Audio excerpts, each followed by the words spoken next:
बंदी छोड़ सतगुरु रामपाल जी परमेश्वर जी की जय हो। परमपिता परमात्मा सारी सृष्टि के रचनहार कुल मालिक असंख्य ब्रह्मांडों के स्वामी जगत गुरु तीनों लोकों में प्रवेश करके सबका धारण पोषण करने वाले राजाधिराज आत्माधार नाथों के नाथ देवों के देव महादेव सर्वेश्वर महेश्वर मृत्युंजय अजरो अमर आदि अनादि सनातनी प्रभु जगत पिता जगदीश्वर श्री श्री 1008 की उपाधि के वास्तविक अधिकारी अकाल मूरत सौद स्वरूपी राम वासुदेव सर्वगतम ब्रह्म परम पूज्य प्रथम पूज्य परम संत परम पुरुष परम धनी परम दयालु सत्य कबीर हक्का कबीर अल्लाहु अकबर बाखबर अल्लाह ताला जगत के तारणहार जगत के मुक्तिदाता जगत के जगन्नाथ हारे के सहारे हिंदुओं के राम मुसलमानों के अल्लाह सिखों के वाहिगुरु ईसाइयों के मसीह दया के सागर दयानिधि करुणा के सागर करुणानिधि स्वयंभू परिभू संकट मोचन कष्ट हरण मंगल करण दुख भंजन अविगत कबीर निर्विकार निर्विषम परमात्मा अलय अलेख सतगुरु आदि अनादि सतगुरु असली मर्यादा पुरुषोत्तम असली राम असली कृष्ण असली घनश्याम असली मुरारी राजाओं के राजा महाराजाओं के महाराजा शहंशाहों के शहंशाह सम्राटों के सम्राट भगवानों के भगवान अल्लाहों के अल्लाह प्रभुओं के प्रभु मसीहाओं के मसीह सच्चे वाहिगुरु बाबाओं के बाबा पीरों के पीर सेठों के सेठ जगत सेठ सावड़सा सेठ सर्वगुण संपन्न अनंत कोटि कलाओं के स्वामी अनंत कोटि ब्रह्मांडों के नायक योगियों में महायोगी ध्यानियों में महाध्यानी सिद्धों में परम सिद्ध ज्ञानियों में तत्वज्ञानी ब्रह्मज्ञानी महाज्ञानी परम ज्ञानी सर्वश्रेष्ठ ज्ञानी विज्ञानी युवा कबीर समर्थ कबीर असमवात अमित ओजा सच्चे रहनुमा करीम अल्लाह सुभान अल्लाह दुनिया के अंतिम पैगंबर 8 सितंबर 1951 से गांव धनाना जिला सोनीपत हरियाणा भारतवर्ष की पावन भूमि पे प्रकट रियल कल की भगवान श्री नारायण साकार हरि श्री बाबा साहेब नूर अनंत परमात्मा सच्चे दरवेश सच्चे बाखबर संत श्रोमणी सतगुरु रामपाल जी परमेश्वर जी के चरण कमल में आप और हम सभी भाई बहनों का अनंत कोटि दंडवत प्रणाम। सत्साई भाई और बहनों, बहुत बड़ी दया बहुत बड़ी मेहर पूज्य गुरुदेव भगवान की परमेश्वर रामपाल जी की, जिनके शुभ आशीर्वाद से विशेष आशीर्वाद से उनके सत्संगों के संग्रह के ऊपर जो पवित्र आध्यात्मिक पुस्तक ज्ञान गंगा बन चुकी है, जिस ज्ञान गंगा पुस्तक को पढ़कर लाखों लोगों ने अपने जीवन की आध्यात्मिक दिशा को बदला है, उस पवित्र पुस्तक ज्ञान गंगा के ऊपर वीडियो बनाने की श्रृंखला जारी है। इसी श्रृंखला में आज हमारा ये 23वें नंबर का वीडियो है और प्रत्येक वीडियो में पूज्य गुरुदेव भगवान के आशीर्वाद से हमें अध्यात्म के बारे में, भक्ति मार्ग के विषय में, आत्मज्ञान और परमात्म ज्ञान के विषय में बहुत कुछ समझने को मिल रहा है। ये पवित्र पुस्तक ज्ञान गंगा सर्व धर्मों के पवित्र धर्मशास्त्रों के ज्ञान से प्रमाणित है, इसलिए इसके अमृत ज्ञान में सुई की नोक रखने जितनी कमी निकालना असंभव है, नामुमकिन है। तो भाई और बहनों, आप और हमें इस पवित्र पुस्तक को समझने के लिए सबसे पहले सृष्टि रचना का ज्ञान होना बहुत जरूरी है, क्योंकि सृष्टि रचना भक्ति मार्ग की मास्टर की है। एक बार नहीं, दो बार नहीं, जब तक समझ में नहीं आती है आप 100 बार सृष्टि रचना को सुनिए। सृष्टि रचना नहीं समझ में आएगी, हम भक्ति मार्ग पर दृढ़ नहीं हो सकते। हम सब कुछ प्राप्त होने के बावजूद भी आत्मा का कल्याण नहीं करवा पाएंगे यदि हमें ये विश्वास नहीं हुआ कि जो अमृत ज्ञान सतगुरु रामपाल जी हमें सर्व धर्मों के पवित्र धर्मशास्त्रों का निष्कर्ष निकाल कर दे रहे हैं, बस वही परम सत्य है। बाकी सतयुग से वर्तमान समय तक सदियों से आप और हमें केवल शास्त्र विरुद्ध ज्ञान ही बताया गया था। हमें भगवान की परिभाषा का भी आज तक हमारे धर्म गुरुओं ने ज्ञान नहीं करवाया। भक्ति करने के लिए सबसे पहले भगवान के विषय में जानकारी होनी परम आवश्यक है। आज तक हमारा कोई भी धर्मगुरु हमें ये नहीं बता पाया कि आखिर परमात्मा कौन है, कैसा है, उनका नाम क्या है, वो रहता कहाँ है, वो मिलता कैसे है। उसकी भक्ति से लाभ कैसे मिलते हैं। आज तक हमें कोई आत्मज्ञान भी नहीं दे पाया, परमात्म ज्ञान तो बहुत दूर की बात है। तो अब परम पूज्य सतगुरु रामपाल जी ने हमें आत्मज्ञान भी करवाया कि मैं कौन हूँ, कहाँ से आया हूँ, क्यों जन्म रहा हूँ, क्यों मर रहा हूँ, क्यों मैं इन कर्म बंधनों में बंधा हुआ हूँ। मेरी आंखों के सामने अचानक से दुर्घटना हो जाती है, परिवार नष्ट हो जाते हैं, जिस परिवार की व्यवस्था में हम पूरा जीवन लगा देते हैं, फिर आखिर ऐसा क्यों। अगर भगवान है तो भगवान फिर ऐसा क्यों कर रहा है, और यदि भगवान होकर वो ऐसा कर रहा है तो फिर वो भगवान कैसे हुआ। भगवान तो परम सुखदायक होता है, भगवान तो सर्वभोग्य पदार्थ उपलब्ध करवाता है, भगवान तो किसी का बेटा नहीं मारता, किसी की बेटी नहीं मारता, किसी का एक्सीडेंट नहीं करवाता, भगवान किसी को भूखा नहीं मरने देता। फिर हम जिस भगवान की भक्ति कर रहे हैं, उस भगवान की भक्ति करते करते आप और हमारे ऊपर ये इतने सारे कष्ट संकट क्यों। तो भाई और बहनों, आज से पहले हमें कोई आत्मज्ञान भी नहीं करवा पाया, और सतगुरु रामपाल जी ने हमें परमात्म ज्ञान करवा दिया। और ना केवल ज्ञान, हमें उस परमात्मा के लोक सचखंड में जाने की कंप्लीट भक्ति विधि भी शास्त्र प्रमाणित करके दे दी है। अब यदि कमी रहेगी तो मानव समाज की रहेगी, अन्यथा सतगुरु रामपाल जी ने अध्यात्म का पूरा पिटारा खोल दिया है। तो सृष्टि रचना को भाई और बहनों, सतगुरु रामपाल जी के सत्संग सुनने से पहले या उनके द्वारा लिखित पवित्र पुस्तकों का अध्ययन करने से पूर्व आप जी ने सतगुरु रामपाल जी के द्वारा बताई गई, लिखी गई, सुनाई गई सृष्टि रचना को बहुत ही ध्यानपूर्वक सुनना है और समझना है। तो भाई और बहनों, इस पवित्र पुस्तक ज्ञान गंगा से हमने सृष्टि रचना को समझा।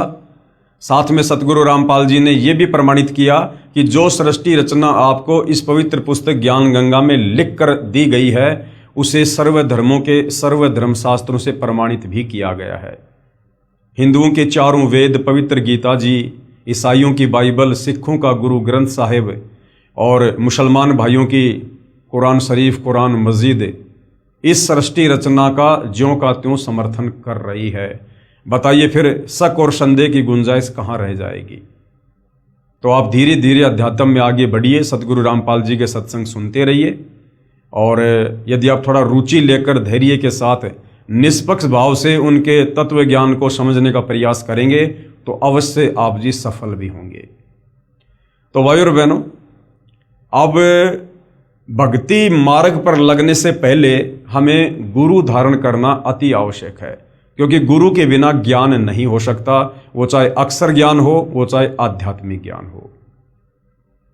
हम अपने बच्चे को अक्षर ज्ञान करवाने के लिए, उसे एक सभ्य नागरिक बनाने के लिए और भविष्य में एक अच्छा व्यक्ति बनाने के लिए, ताकि वो अच्छा पढ़ लिख के डिग्री हासिल करे, एक अच्छी नौकरी प्राप्त करे या खुद का बिजनेस करे, जिससे वो पैसे कमाए, धन कमाए और अपने परिवार का वो अच्छे से पालन पोषण करे। उसके लिए हम अपने बच्चे को स्कूल भेजते हैं गुरु के पास। ठीक इसी प्रकार भाई और बहनों, ये आध्यात्मिक ज्ञान है।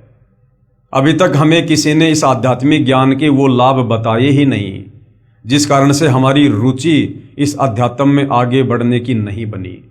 अब सतगुरु रामपाल जी ने हमें सृष्टि रचना के माध्यम से बताया है कि बच्चों, तुम यहाँ के रहने वाले नहीं हो, तुम तो यहाँ पर कष्ट भोग रहे हो, कहर भोग रहे हो। छोटी मोटी नौकरी तो छोड़ो, यदि तुम पूरी पृथ्वी के राजा हो तो भी तुम यहाँ पर कष्ट भोग रहे हो, कहर भोग रहे हो। आज तुम्हें इस काल बलि ने धोखा देके तुम्हारे ही पुण्यों से तुम्हें राजा बना दिया, और राजा बनाकर अब ये तुम्हारे से इतने पाप करवा देगा कि अगले जन्मों में सीधा फिर ये उसे गधे की योनि में ठोकेगा। परमेश्वर की वाणी है, एक हरि की भक्ति बिन राजा गधा हो, माटी लदे कुम्हार की घास न डाले कोई। तो अब हमें इस आध्यात्मिक ज्ञान की आवश्यकता पड़ेगी, क्योंकि अब हमें जानकारी हो चुकी है कि हम इस काल के 21 ब्रह्मांड के निवासी नहीं हैं। हम सतलोक में रहा करते थे, हम अपनी गलती से इस काल के साथ यहाँ पर सजा भोगने के लिए आ गए हैं, और हम यहाँ युगों युगों से कर्म दंड भोग रहे हैं। हम सतलोक में रहा करते थे, वहाँ पर किसी चीज़ का अभाव नहीं था। सर्व सुविधा हमें कबीर परमेश्वर जी अपने कोटे से दिया करते थे। प्रत्येक वस्तु वहाँ पर निःशुल्क है। वहाँ ना कोई लक 84 योनियों का कष्ट है, ना वहाँ पर नरक में जाना होता है, ना वहाँ पर तपतशिला का कष्ट है, ना वहाँ जन्म और मरण की पीड़ा है, ना वहाँ कोई कार्य करना पड़ता है, ना वहाँ पर कोई लड़ाई झगड़ा, मान मुटाव, राग द्वेष, ईर्ष्या, छल कपट, धोखाधड़ी, मिलावट, काला बाजारी, रिश्वतखोरी, चोरी, जारी, ठगी, वहाँ कुछ भी नहीं है। वो सुख सागर है, वहाँ केवल सुख ही सुख है। और हम वहाँ पर अविनाशी रूप में रहते हैं। हम कभी नहीं मरते, हम कभी भी बूढ़े नहीं होते, किसी चीज़ का अभाव नहीं है। जो हम सुना करते थे दूध, दही, शहद, अमृत जल की नदियाँ, वो सतलोक में बहा करती हैं। तो भाइयों और बहनों, ऐसे सुखमय स्थान को छोड़कर हम अपनी नादानी के चलते इस काल के बहकावे में आकर जब ये सतलोक में तप कर रहा था, हम पतिव्रता पद से नीचे गिरकर इसके ऊपर आसक्त हो गए, जिसकी सजा आज हम यहाँ इसके 21 ब्रह्मांडों में प्राप्त कर रहे हैं। तो जब ये ज्ञान सतगुरु रामपाल जी ने हमें बताया, समझाया, उसके बाद हमारी अध्यात्म में रुचि बनी कि वास्तव में यदि हमने कोई डिग्री हासिल करनी है तो हमने सतलोक की डिग्री हासिल करनी है। यदि वास्तव में हमने कहीं पर जाकर परमानेंट नौकरी करनी है तो सतलोक में करनी है। नौकरी का मतलब सदा सदा के सुख है। तो अब भाइयों और बहनों, मानव समाज की भक्ति मार्ग में रुचि बनेगी, क्योंकि अब हमें सतगुरु रामपाल जी के आशीर्वाद से यथार्थ भक्ति मार्ग मिला है। हमें कोई वास्तव में इस सृष्टि रचना को समझाने वाला मिला है। हमें वास्तव में आज सतगुरु रामपाल जी ने बताया कि भगवान कौन है, कैसा है, कहाँ रहता है और कैसे मिलेगा। वो भगवान तो हमारे पीछे युगों युगों से पड़ा हुआ है। हमें सतलोक ले चलने के लिए हम अपनी नादानी के चलते उन पर विश्वास नहीं कर पाते हैं, जिस कारण से हम धोखा खा जाते हैं। तो भाई और बहनों, अब हम सबकी रुचि बनेगी, क्योंकि अब हमें सृष्टि रचना का ज्ञान हो चुका है। अब हमें इस काल के 21 ब्रह्मांडों की रचना का ज्ञान हो चुका है कि क्यों इसने ब्रह्मा विष्णु महेश को एक एक गुण युक्त करके आप और हमें यहाँ पर अपने जाल में फंसा रखा है। इसको प्रतिदिन 1 लाख मानव शरीरधारी आत्माओं के सूक्ष्म शरीर से निकली वासना खानी पड़ती है, जिस कारण से ये हमें अपने भोजन के रूप में यहाँ पर पैदा करवाता है और हम इसी प्रकार से अपना कर्मदंड भोगते रहते हैं। तो भाई और बहनों, ज्ञान से भय होता है और भय से फिर इस भक्ति में रुचि बनती है। इसलिए अब पूरे विश्व का मानव समाज आने वाले समय में सतगुरु रामपाल जी की शरण में होगा और सभी लोग भक्ति करके अपनी आत्मा का कल्याण करवाएंगे। तो भाई और बहनों, अध्यात्म में सबसे पहले गुरु होना अति आवश्यक है। अब गांव गांव में, नगर नगर में गुरु बैठे हैं। कोई गेरुआ वस्त्र पहन के, कोई काला वस्त्र पहन के, कोई लाल वस्त्र पहन के, कोई पीताम्बर पहन के, कोई लंबी लंबी जटा बढ़ा के, कोई बिल्कुल सफाचट करवा के, कोई धारा प्रवाह कथा करता है, कोई संस्कृत भाषा में कथा करता है, किसी की करोड़ों में संगत है, कोई मंत्रियों के पास जाता है, किसी के पास मंत्री जाते हैं। तो हम लोग सोचते हैं कि संत महात्मा गुरुजन तो ये हैं जिनके करोड़ों में भगत हैं। लेकिन भाई और बहनों, बाहरी दिखावे से, बाहरी आडंबर से एक पूर्ण गुरु होने का कोई संबंध नहीं है। परमात्मा जी कहते हैं, कंठी माला सुमरणी पहनने से क्या हो, ऊपर तो ढूंढा साधु का लेकिन अंतर राख्या खोए। तो भाई और बहनों, हमारे शास्त्र ही हमें बताएंगे, समझाएंगे कि वास्तव में पूर्ण गुरु कौन होता है, तत्वदर्शी संत कौन होता है। तो गीता जी अध्याय 15 श्लोक नंबर 1 से 4 और 17 में, गीता अध्याय 4 श्लोक नंबर 34 में हमें तत्वदर्शी संत की पहचान बताई गई है, जो सतगुरु रामपाल जी ने हमें गीता जी को पढ़ाते समय बताया। तो अब हमें तत्वदर्शी संत की पहचान हो चुकी है, इसलिए हम आपको सीधे सीधे तत्वदर्शी संत का एड्रेस बता रहे हैं, ताकि आपको भटकना ना पड़े, भ्रमना ना पड़े, ज़्यादा टेंशन ना लेनी पड़े। तो भाई और बहनों, आज इस पृथ्वी पर वह तत्वदर्शी संत सतगुरु रामपाल जी हैं। सतगुरु रामपाल जी के पास ही इस पृथ्वी पर यथार्थ शास्त्र अनुकूल सत भक्ति मार्ग है, जिस मार्ग को अपनाकर हम इस काल बलि के इस कर्म दंड से छूटकर और अपने निज लोक सतलोक को जा सकते हैं। दूसरा कोई विकल्प, कोई तरीका नहीं है। तो भाइयों और बहनों, बहुत सारे भविष्यवक्ताओं ने भी आज से सैकड़ों वर्ष पहले परम पूज्य सतगुरु रामपाल जी के विषय में भविष्यवाणियां कर रखी हैं। पिछले वीडियो में हमने फ्रांस देश के नास्त्रदामस जी को पढ़ा, जिन्होंने सतगुरु रामपाल जी को लेकर वर्तमान समय के लिए अपनी सटीक भविष्यवाणियां कर रखी हैं, जो पूर्णतया सतगुरु रामपाल जी पर ही फिट बैठती हैं। उसके बाद और भी बहुत सारे जाने माने भविष्यवक्ता हैं जिन्होंने वर्तमान समय में सतगुरु रामपाल जी को लेकर भविष्यवाणियां की हैं और वर्तमान समय की परिस्थितियों को लेकर भी भविष्यवाणियां की हैं, और प्रत्येक की भविष्यवाणियां सत्य साबित भी होती आ रही हैं। तो आगे की भविष्यवाणियां भी सत्य ही साबित होंगी। और यदि सतगुरु रामपाल जी ने अपनी पवित्र पुस्तक ज्ञान गंगा में उन भविष्यवाणियों का समावेश किया है, तो निसंदेह वो भविष्यवाणियां समय आने पर सत्य ही साबित होंगी। तो सतगुरु रामपाल जी को लेकर और किन किन भविष्यवक्ताओं ने भविष्यवाणियां की हुई हैं, ताकि इन भविष्यवाणियों को देखकर हमारा विश्वास और अधिक दृढ़ हो कि वास्तव में हम पूर्ण संत की शरण में हैं, तत्वदर्शी संत की शरण में हैं। और यदि हम आजीवन मर्यादा में रहकर इस भक्ति मार्ग पर लगे रहे तो हमारी आत्मा का कल्याण इसी जन्म में 100% पक्का है। तो यहां पर लिखा है, सतगुरु रामपाल जी महाराज के समर्थन में अन्य भविष्यवक्ताओं की भविष्यवाणियां।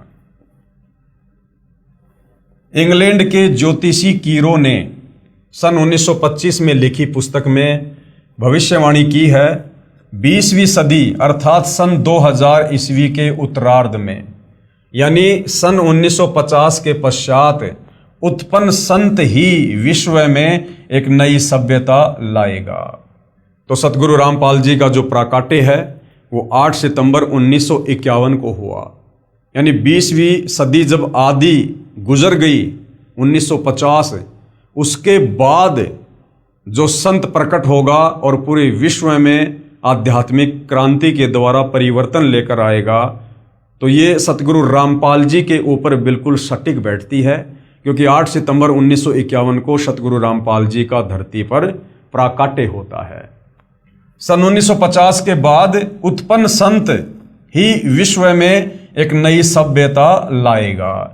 अब भाइयों और बहनों, कुछ एक शब्द ऐसे हैं जो सतगुरु रामपाल जी के साथ में यदि हम प्रयोग करेंगे तो थोड़े से विरोधाभास वाली बात हो जाती है, क्योंकि ये जितने भी भविष्यवक्ता हैं ये केवल अपने पूर्व जन्मों की भक्ति कमाई के कारण ये भविष्य को देखते हैं, और जैसा ये लोग देखते हैं वैसा ही ये लोग लिख देते हैं, बता देते हैं।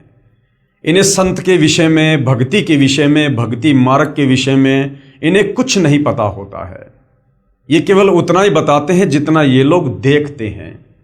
तो यहाँ पर बार बार जो सतगुरु रामपाल जी के नाम के साथ में उत्पन्न होना या फिर जन्म लेना, इस प्रकार के जो शब्द प्रयोग होते हैं, ये शब्द उचित नहीं है। आप और हमें अब ज्ञान हो चुका है, बातें समझ में आ चुकी हैं कि सतगुरु रामपाल जी स्वयं सतलोक से चलकर इस धरती पर प्रकट हुए हैं। ये स्वयं जगत के तारणहार हैं, सर्व सृष्टि के रचनहार हैं। ये स्वयं ही कबीर परमेश्वर हैं, क्योंकि कबीर परमेश्वर जी के अलावा इस काल के 21 ब्रह्मांड में सृष्टि रचना के विषय में कोई नहीं बता सकता है। इस काल, दुर्गा और ब्रह्मा विष्णु महेश की उत्पत्ति के विषय में उस कबीर परमेश्वर जी के अलावा इस 21 ब्रह्मांड में और कोई नहीं बता सकता है। सत्संग इस 21 ब्रह्मांड में पूर्ण परमेश्वर कबीर जी के अलावा और कोई भी नहीं कर सकता है। बाकी लोग कहते जरूर हैं कि हम सत्संग करते हैं, लेकिन वो यथार्थता नहीं है, उनमें सत्यता नहीं है। और तत्वदर्शी संत की भूमिका केवल कबीर परमात्मा जी ही निभाते हैं। और वो कबीर परमात्मा जब यहाँ पर सतगुरु रूप में प्रकट होता है तो वो किसी माँ के गर्भ से जन्म लेकर नहीं आता है। ना सतगुरु जननी जने जाके माना बाप, पिंड ब्रह्मण से रहित है ना वहां तीनों ताप। सतगुरु कभी भी जननी से जन्म नहीं लेता है। अब भाइयों और बहनों, परिस्थितियों के अनुसार, देश काल और परिस्थितियों के अनुसार ये कबीर परमात्मा कुछ भी लीला कर सकते हैं। हमारी चरम दृष्टि को धोखा देते हुए, इस काल बलि को धोखा देते हुए ये परमात्मा वर्तमान समय 8 सितंबर 1951 को हुए तो हैं प्रकट, लेकिन लीला ऐसी अजब गजब करते हैं कि जैसे उनका मां के गर्भ से जन्म हुआ है। ये भाइयों और बहनों बहुत ही एक लंबा विषय है। इसके ऊपर दास बहुत सारे वीडियो बना चुका है। आप जी सोशल मीडिया पर देख सकते हैं कि सतगुरु रामपाल जी का जन्म हुआ है या फिर वे प्रकट हुए हैं। आपको भली भांति समझ में आ जाएगा। तो ये भविष्य वक्ता जैसा देखते हैं, यानी जितना इनकी बुद्धि काम करती है ये केवल उतना ही बता सकते हैं। तो क्या कहा गया है, 20वीं सदी अर्थात सन 2000 ईस्वी के उत्तरार्ध में सन 1950 के पश्चात उत्पन्न संत ही विश्व में एक नई सभ्यता लाएगा, जो कि सतगुरु रामपाल जी के लिए इशारा है, जो संपूर्ण विश्व में फैल जाएगी। भारत का वह एक व्यक्ति, अब देखिए सतगुरु रामपाल जी व्यक्ति नहीं है। अब दिखाई जरूर एक व्यक्ति की बातें दे रहे हैं, दिखाई जरूर एक साधारण से आदमी या संत की तरह दिखाई दे रहे हैं, लेकिन इनका जो व्यक्तित्व है वो पिछली भविष्यवाणी में नास्त्रदमस जी ने बता दिया कि वो तेज पुंज का धनी होगा। उसका जो व्यक्तित्व है वो तेज पुंज का होगा। अब एक होता है तेज पुंज यानी नूरी शरीर, और एक होता है 5 तत्व का शरीर। जैसे आप और हमारा ये 5 तत्व से बना शरीर है, हाड़ मांस साम लार टट्टी पेशाब थूक। और जो नूरी शरीर होता है वो पारदर्शी होता है। जैसे कबीर परमेश्वर जी के विषय में वेदों में कहा गया है कि कबीर मनीषी परिभू शुक्रम अकायम ऐसा नावीरम, कि उसका जो शरीर है वो माता पिता के सहयोग से नहीं होगा, वो नाड़ियों के सहयोग से नहीं होगा, हाड़ मांस का नहीं होगा। तो भाई और बहनों, जैसा इस काललोक की व्यवस्था है उस व्यवस्था के अनुसार परमेश्वर आप और हमें ये आध्यात्मिक ज्ञान समझाने के लिए एक आम व्यक्ति बनकर, एक आम संत बनकर भूमिका करते हैं। परंतु असल में जिस दिन हमारी आध्यात्मिक चेतना जागृत होगी, हम पूर्ण संत की परिभाषा से, तत्वदर्शी संत की परिभाषा से परिचित होंगे, तब हमें पता चलेगा कि वास्तव में सतगुरु रामपाल जी कौन हैं और वो जन्म लेते हैं या फिर वे प्रकट होते हैं। जो संपूर्ण विश्व में फैल जाएगी, भारत का वह व्यक्ति सारे संसार में ज्ञान क्रांति ला देगा। उसके बाद में भविष्य वक्ता श्री वेजिलेटिन के अनुसार 20वीं सदी के उत्तरार्ध में यानी 1950 के बाद में विश्व में आपसी प्रेम का अभाव, मानवता का हास यानी गिरावट और माया की संग्रह की दौड़ यानी दुनिया केवल पैसा पैसा लूटना चाहेगी, लूट व राजनेताओं का अन्यायी हो जाना आदि आदि बहुत से उत्पात देखने को मिलेंगे और बखूबी देखने को मिल भी रहे हैं। जैसा भविष्यवाणी में लिखा है सन 1950 के बाद वैसा ही होता आया है। परंतु भारत से उत्पन्न हुई शांति, अब भारत से शांति कैसे उत्पन्न होगी? एक बार तो पूरे विश्व में आने वाले समय में अशांति होगी, क्योंकि हम युग परिवर्तन के दौर में हैं। हम वर्तमान में मई 2026 में ये वीडियो बना रहे हैं और 2028 का जो समय है वो युग परिवर्तन का निर्धारित समय है। और आगे आप जी भविष्यवाणी में पढ़ोगे कि युग परिवर्तन प्रकृति का अटल नियम है। तो एक बार तो भाइयों और बहनों अशांति आएगी, लेकिन उसके बाद सतगुरु रामपाल जी के आशीर्वाद से पूरे विश्व में जो शांति आएगी वो हजारों साल तक स्थिर रहेगी।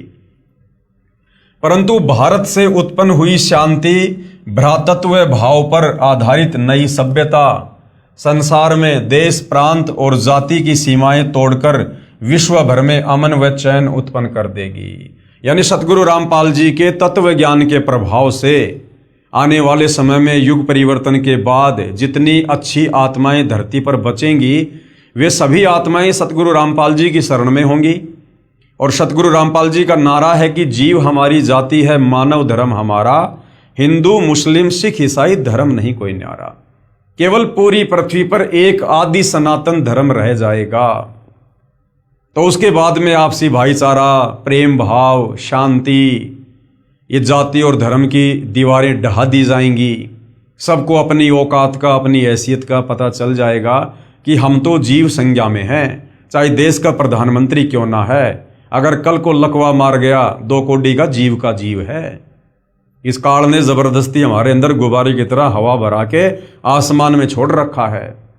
अंदर से हम बिल्कुल खाली हैं, कुछ लेना देना नहीं है। आज प्रधानमंत्री हैं, भक्ति नहीं की, कल को गधा बना के छोड़ देगा। तो इस ज्ञान से लोगों को पता चलेगा कि हम क्यों माया की दौड़ में भाग रहे हैं। हमने सब कुछ यहीं छोड़ के चले जाना है। ना कोई लेके आया, ना कोई लेके जाएगा।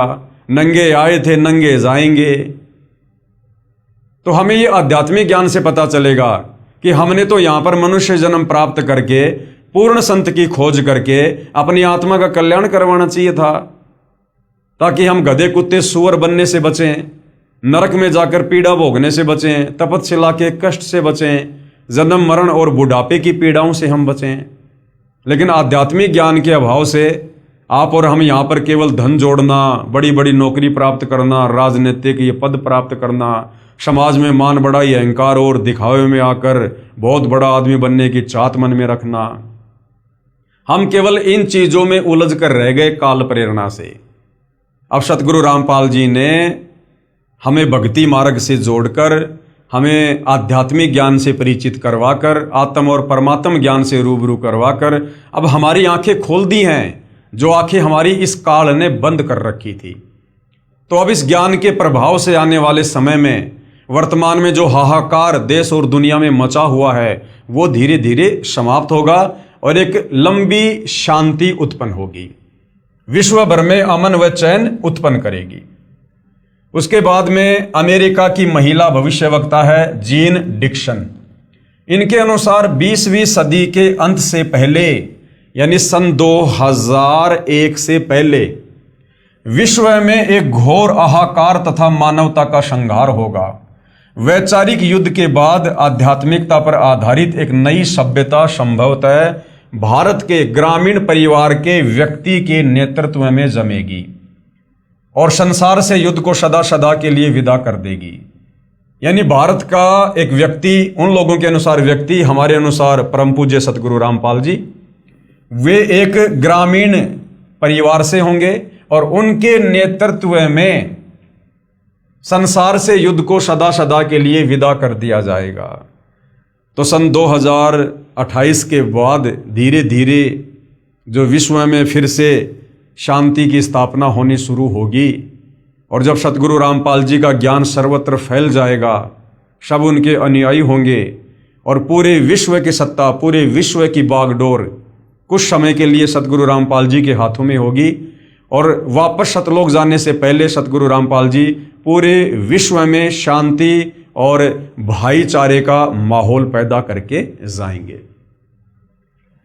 नंबर 4, अमेरिका के श्री एंडरसन के अनुसार 20वीं सदी के अंत से पहले या 21वीं सदी के प्रथम दशक में, यानी 2010 तक विश्व में असभ्यता का नंगा तांडव होगा। और हम देख भी रहे हैं भाई और बहनों, इस बीच भारत के एक देहात का एक धार्मिक व्यक्ति, यानी भारत के गांव में रहने वाला, इन लोगों के अनुसार व्यक्ति और हमारे अनुसार परम पूज्य सतगुरु रामपाल जी, एक मानव, एक भाषा और एक झंडा की रूपरेखा का संविधान बनाकर संसार को सदाचार, उदारता, मानवीय सेवा व प्यार का सबक देगा।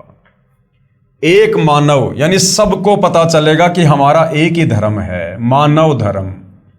जीव हमारी जाति है, मानव धर्म हमारा, हिंदू, मुस्लिम, सिख, ईसाई धर्म नहीं कोई न्यारा। एक आदि सनातन धर्म होगा, अर्थात सबका मानव धर्म होगा। तो सतगुरु रामपाल जी सबको एक सूत्र में जोड़कर जाएंगे। ये धर्म की दीवारों को ढहा दिया जाएगा और सब एक अच्छे मानव की भूमिका निभाएंगे। लोगों में मानवता होगी, इंसानियत होगी, सदाचारी होंगे। तो एक मानव यानी सबका एक मानव धर्म होगा। एक भाषा, सतगुरु रामपाल जी हमें जो तत्व ज्ञान दे रहे हैं, ये तत्व ज्ञान पूरे विश्व की भाषा होगी, अर्थात पूरा विश्व सतगुरु रामपाल जी के बताए अनुसार भक्ति करेगा। और एक झंडे का मतलब है पूरे विश्व में सतगुरु रामपाल जी का ही साम्राज्य होगा। यह है मसीहा। अब देखिए भाई और बहनों, ये जो भविष्य वक्ता होते हैं ये कभी तो कह रहे हैं कि व्यक्ति, फिर कह रहे हैं कि एक मसीहा। अब मसीहा में और व्यक्ति में रात और दिन का अंतर होता है। एक व्यक्ति कभी मसीहा नहीं हो सकता। मसीहा का मतलब है परमात्मा, भगवान, मालिक। यह है मसीहा सन 1999 तक विश्व में आगे आने वाले हजारों वर्षों के लिए धर्म व सुख शांति भर देगा। यानी सन 1994 से और सन 1999 तक सतगुरु रामपाल जी ने जो सत्संग किए हैं, करोथा के सत्संग हैं, जींद के सत्संग हैं, काठमंडी के सत्संग हैं, रोहतक वाले सत्संग हैं, यानी गांव गांव जाकर सतगुरु रामपाल जी ने आदरणीय गरीबदास जी के सदग्रंथ साहिब को आधार बनाकर जो सत्संग किए हैं, उन सत्संगों को सुनकर आने वाले समय में पूरा विश्व इस आध्यात्मिक ज्ञान से परिचित होगा। क्योंकि सतगुरु रामपाल जी ने शुरुआत में जो सत्संग किए हैं वो 5वें वेद, सूक्ष्म वेद को आधार बनाकर सत्संग किए हैं। यानी वास्तव में जिनको हम सत्संग कह सकते हैं, वास्तव में जो आत्मा की खुराक है, वो सन 1994 से लेकर सन 1999 तक सतगुरु रामपाल जी के द्वारा किए गए सत्संग है। उसके बाद में सन 1999 में सतलोक आश्रम करोथा की शुरुआत करके सतगुरु रामपाल जी ने 2014 तक केवल ज्यादातर हमें धर्मशास्त्रों से प्रमाणित करके इस ज्ञान को समझाया है। जैसे गीता जी को दिखाना, चारों वेदों को दिखाना, कुरान शरीफ को दिखाना, कुरान मस्जिद को दिखाना, तौरेत, जबूर, इंजिल को दिखाना, बाइबल को दिखाना, गुरु ग्रंथ साहिब को दिखाना, अन्य साधु संत महात्माओं के आधे अधूरे ज्ञान की पुस्तकों को दिखाना। तो सन 2000 से 2014 तक तो सतगुरु रामपाल जी ने आप और हमें समझाने के लिए कि जो ज्ञान उन्होंने सन 1994 से 1999 तक कहा है, 5वें वेद, सूक्ष्म वेद को आधार बनाकर, वो परम सत्य है। हमें उस पर विश्वास करवाने के लिए उन्होंने ये हमारे धर्मशास्त्र दिखाए कि भाई तुम्हें जो ज्ञान दिया जा रहा है ये ज्ञान तुम्हारे ही धर्म की पवित्र पुस्तकों से प्रमाणित है, तुम विश्वास करो।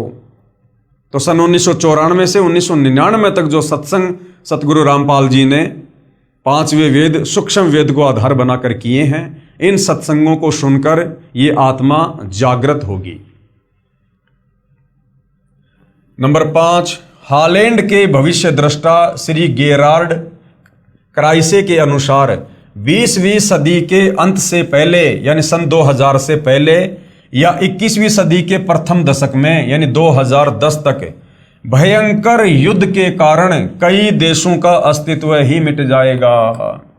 अब देखिए भाइयों और बहनों, ये भविष्यवाणियां हैं। ये भविष्य वक्ता केवल उतना ही बता सकते हैं जितना वो देखते हैं। अब वो जो देख रहे हैं उसको आगे बढ़ाना, कम करना, ये फिर परमात्मा के हाथ में है। सतगुरु जो चाहे सो कर ही, 14 कोटि दूत यम डर ही, ओत भूत जम त्रास निवारे और चित्र गुप्त के कागज पाड़े।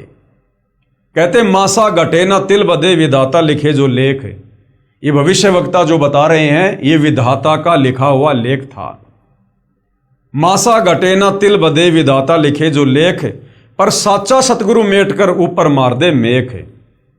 ये सन 2012 में ये विश्व युद्ध होना था, अनेक देशों का अस्तित्व मिट जाना था। भाइयों और बहनों, यदि आप लोगों को याद हो तो थोड़ा सा विचार कीजिए। दास का जन्म सन 1984 में हुआ और सन 1999 का समय आते आते हम सुना करते थे, बड़े जोर शोरों से भविष्यवाणियां थी, हर तरफ चर्चा थी कि 1999 में जो है दुनिया खत्म हो जाएगी, दुनिया खत्म हो जाएगी। भाइयों और बहनों, 1999 में दुनिया खत्म होनी थी, क्योंकि 1999 में तीसरा विश्व युद्ध होना था। लेकिन धरती पर सतगुरु रामपाल जी के रूप में वो परम शक्ति भी प्रकट हो चुकी थी। और सन 1994 से सतगुरु रामपाल जी ने ये आध्यात्मिक ज्ञान आगे देना शुरू किया। और इतने कम समय में 1994 से लेकर 1999 तक इस ज्ञान को पूरे विश्व में नहीं फैलाया जा सकता था। इसलिए सतगुरु रामपाल जी ने उस समय को आगे बढ़ाया कि इस ज्ञान को और ज्यादा फैलाया जाए। आत्माएं इस ज्ञान को सुनकर समझकर तत्वदर्शी संत की शरण में आकर अपना बचाव करें, अपने परिवार का बचाव करें। इस समय को बढ़ाया गया सन 2012 तक। और जब सन 2012 आया, उस समय फिर से पूरे विश्व में यही चर्चा थी कि 2012 में दुनिया खत्म होगी, दुनिया तबाह हो जाएगी। लेकिन 2012 तक भी सतगुरु रामपाल जी ने देखा कि जिस स्पीड से यह ज्ञान पूरे विश्व में जाना था, अभी तक नहीं जा पाया है। अभी तक उनकी पुण्यात्माओं तक यह ज्ञान नहीं पहुंच पाया है। इसलिए भाई और बहनों, समय को बढ़ाना या घटाना यह परम संत के हाथ में होता है। समय की चाबी परम संत के हाथ में होती है। 21 ब्रह्मांड का रिमोट परम संत के हाथ में है। अब वर्तमान में सतगुरु रामपाल जी के हाथों में है। तो सन 2012 वाले समय को भी सतगुरु रामपाल जी ने आगे बढ़ाया। और अब भाई और बहनों, सतगुरु रामपाल जी ने अपने द्वारा लिखित पवित्र पुस्तक ज्ञान गंगा में वो समय भी निर्धारित कर दिया है कि उसके बाद कोई समय नहीं बढ़ेगा। युग परिवर्तन का समय 2028 निर्धारित कर दिया जा चुका है। आप जी आगे नास्त्रदमस की भविष्यवाणी में अपनी आंखों से देखेंगे। तो अब भाई और बहनों, 2028 के बाद किसी को समय नहीं मिलेगा, कोई चांस नहीं मिलेगा। इसलिए आप लोगों तक ये ज्ञान पहुंचाने के लिए दिन रात सतगुरु रामपाल जी भी प्रयास कर रहे हैं और उनके आशीर्वाद से हमारे जैसे तुच्छ दास भी इस सेवा में लगे हुए हैं। तो हमारी प्रार्थना है भाई और बहनों कि आप जी परम संत सतगुरु रामपाल जी के सत्संग यूट्यूब पर सुनिए और उनके ज्ञान को सुनकर, क्योंकि समय बहुत कम है, ज्यादा नहीं है, कब और किस समय यहां पर क्या घटना घटित हो जाएगी अब कोई भरोसा नहीं है। क्योंकि हम मई 2026 में जी रहे हैं और 2028 युग परिवर्तन का निर्धारित समय है, यानी मात्र हमारे पास में मान के चलिए 16 महीने हैं। इसलिए आप जी अविलंब इस ज्ञान को सुनकर समझकर सतगुरु रामपाल जी के चरणों में नतमस्तक हो जाइए। तो यहां पर जो सन 2010 के आसपास में भयंकर युद्ध की जो बात की जा रही है कि जिसके चलते कई देशों का अस्तित्व ही मिट जाएगा, ये वास्तव में ऐसा ही होना था। परंतु भारत का एक महापुरुष संपूर्ण विश्व को मानवता के एक सूत्र में बांध देगा। वह हिंसा, फूट, दुराचार, कपट आदि संसार से सदा के लिए मिटा देगा। देखो भाई और बहनों, ये इस प्रकार के युद्ध क्यों होते हैं? ये इस प्रकार के बड़े बड़े युद्ध क्यों होते हैं? इतनी बड़े स्तर पर जनहानि और ये मानव हानि क्यों होती है? क्योंकि जब इस पृथ्वी पर पाप आवश्यकता से ज्यादा बढ़ जाता है, उस समय यहां पर इस प्रकार के कहर टूटते हैं, कष्ट आते हैं देश दुनिया पर। और जब जब ये युद्ध हुए हैं इस प्रकार के, जैसे त्रेता युग में राम रावण युद्ध हुआ, करोड़ों लोग मारे गए। द्वापर में महाभारत हुआ, 18 करोड़ लोग मारे गए। 56 करोड़ यादव आपस में कट कट के दुर्वासा ऋषि के श्राप के कारण मिट गए। क्यों हुआ? क्योंकि उस दौरान पृथ्वी पर पाप कर्म का दबाव ज्यादा हो गया था। तो भाई और बहनों, ये जो वर्तमान का समय है, इस समय इस पृथ्वी पर पाप कर्मों का दबाव बहुत ज्यादा है। और ये पाप कर्मों का दबाव वर्तमान में इतना ज्यादा हो गया था कि 1999 में भयंकर युद्ध होना था और कई देशों का अस्तित्व समाप्त हो जाना था। लेकिन कारण आपको बता दिया गया है कि सतगुरु रामपाल जी के आशीर्वाद से यह समय आगे बढ़ाया गया है। और भाई और बहनों, आगे समय क्यों बढ़ा है उसका भी एक रीजन होता है। जब यहां पाप कर्म बढ़ता है तो इस प्रकार की परिस्थितियां पैदा होती हैं, और जब यहां पर धर्म कर्म ज्यादा बढ़ जाता है, जब पुण्य ज्यादा बढ़ जाते हैं, तो पाप के ऊपर लगाम लग जाती है। तो सतगुरु रामपाल जी ने सन 1994 से जो सत भक्ति की शुरुआत हम आत्माओं से करवाई है, उसके बाद सतगुरु रामपाल जी ने हमें घर घर पर 5 यज्ञ करने के निर्देश दिए हैं। एक यज्ञ है ज्ञान की, दूजी यज्ञ है ध्यान, तीजी यज्ञ है हवन की, चौथी यज्ञ प्रणाम और 5वीं यज्ञ है धर्म भंडारे।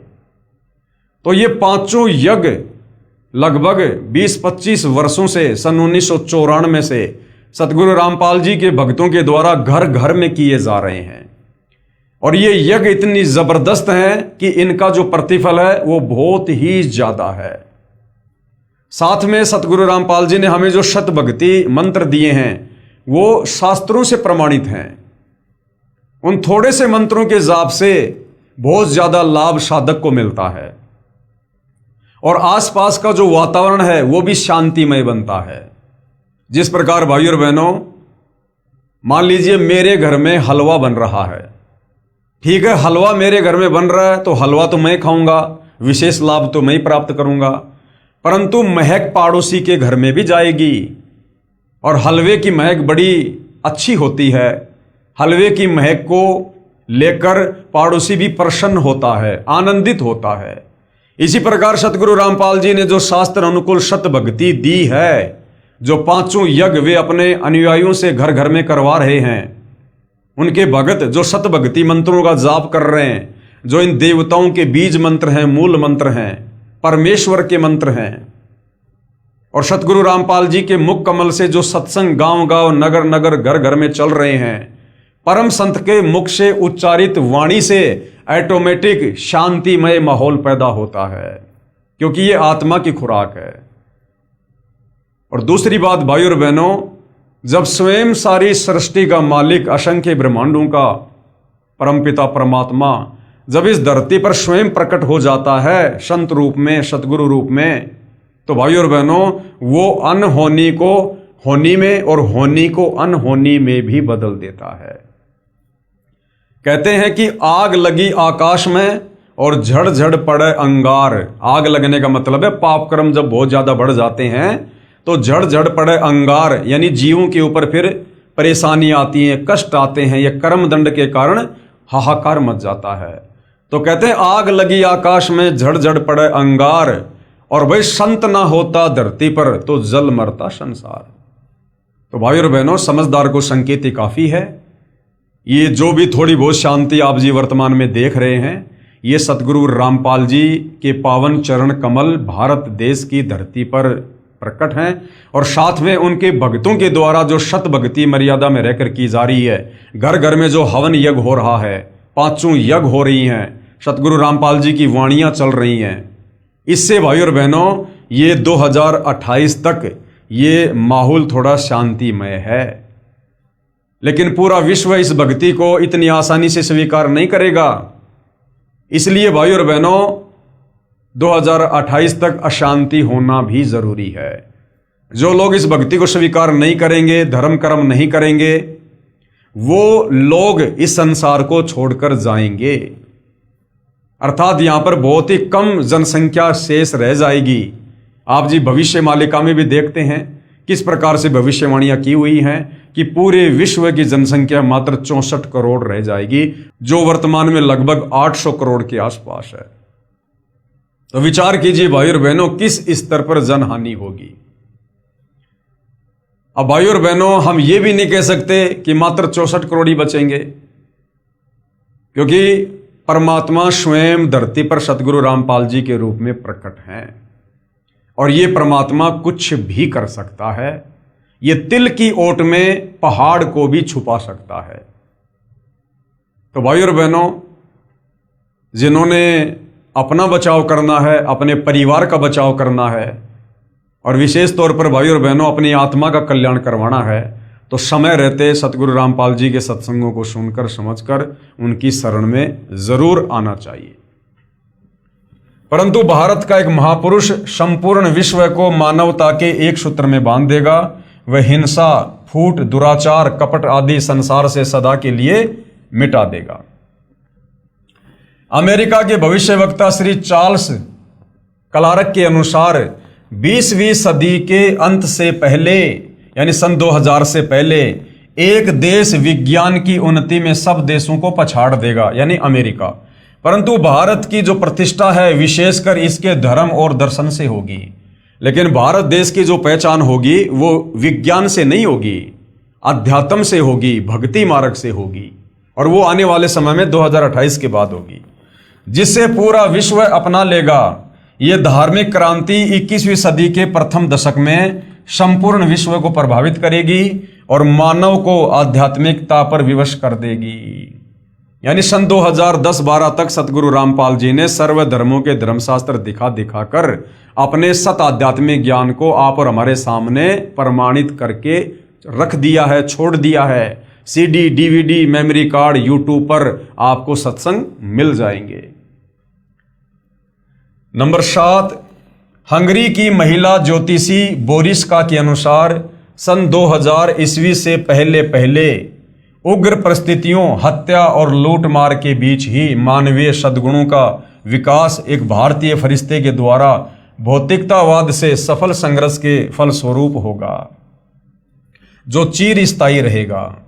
इस आध्यात्मिक व्यक्ति के बड़ी संख्या में छोटे छोटे लोग ही अनुयायी बनकर भौतिकतावाद को आध्यात्मिकता में बदल देंगे।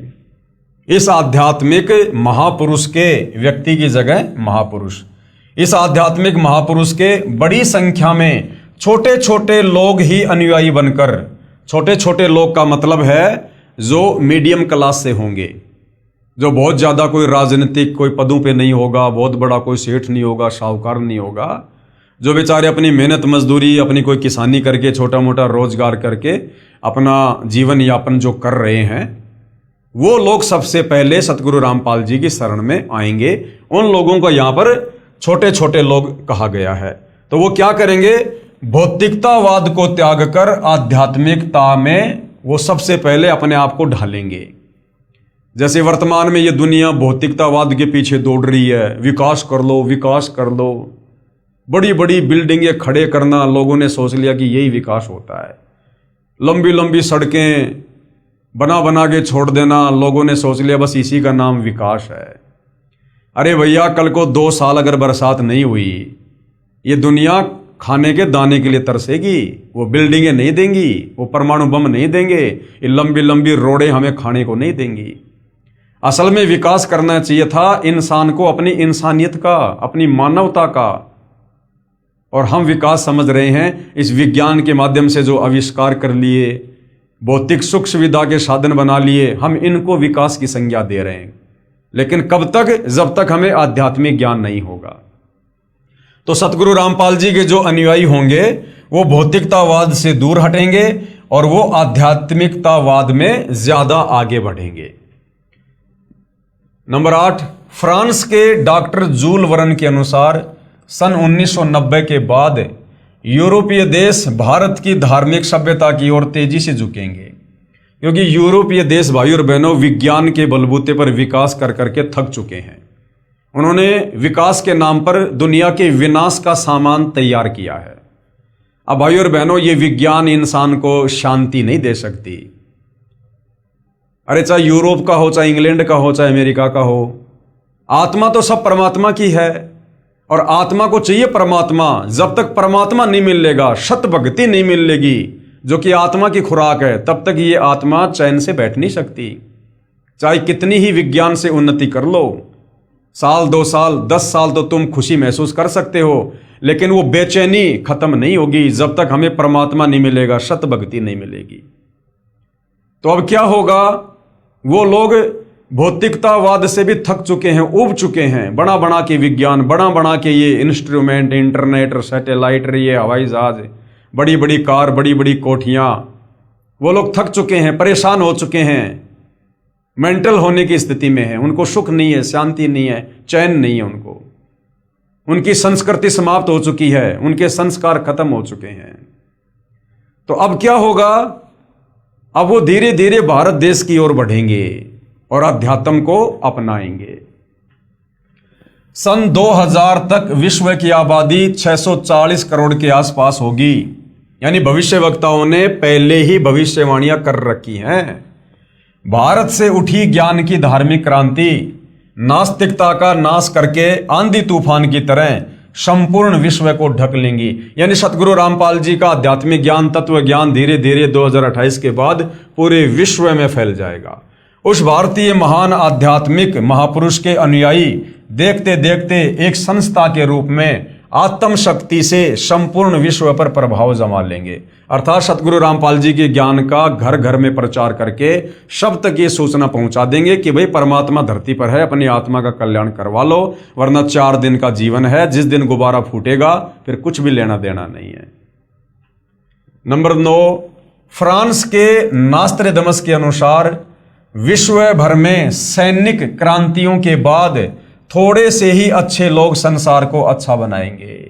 ये 2028 के आसपास की भविष्यवाणी है भाई और बहनों, कि विश्व भर में सैनिक क्रांतियों के बाद यानी लड़ाई झगड़े के बाद पूरी दुनिया में थोड़े बहुत ही अच्छे लोग बचेंगे।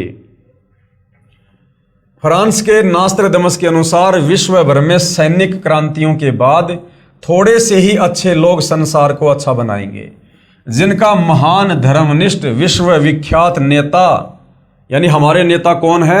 सतगुरु रामपाल जी। धार्मिक नेता कौन है? सतगुरु रामपाल जी।